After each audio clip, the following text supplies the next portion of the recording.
location you're at.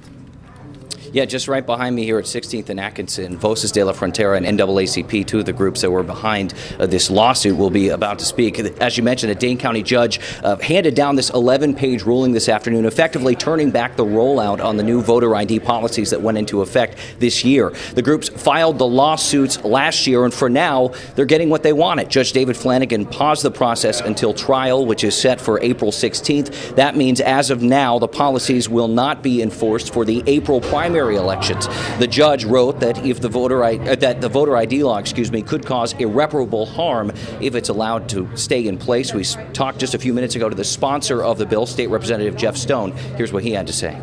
We think we've got an excellent piece of legislation that we think meets up with the Constitution, protects people's rights to vote, and is one that eventually the courts will see is in the interest of the people of the state of Wisconsin.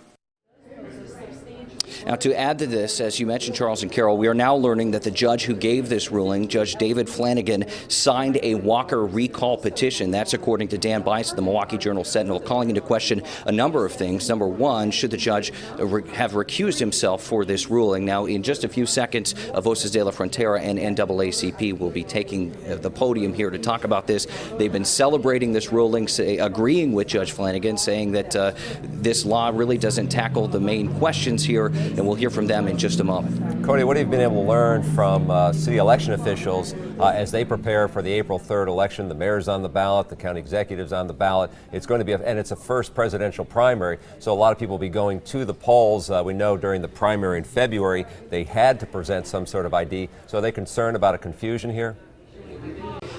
Well, there is a lot of confusion going on right now, Charles, mainly because they had just started implementing this process this year. Now, we were able to talk to some city clerks in and around the area. I talked to the Sheboygan city clerk a little while ago. They're talking about the logistics. It's a huge issue now because you've trained people to use these voter ID laws and put those into effect, and now they're kind of starting from scratch, or at least going back to the old school, as it were, for this election.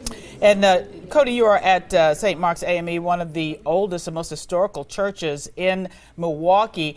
The people there are very proud of the legacy of that church, and that's going to happen in just a few minutes. We're going to go on to some other news and come back to that news conference as soon as it begins. Now we're going to go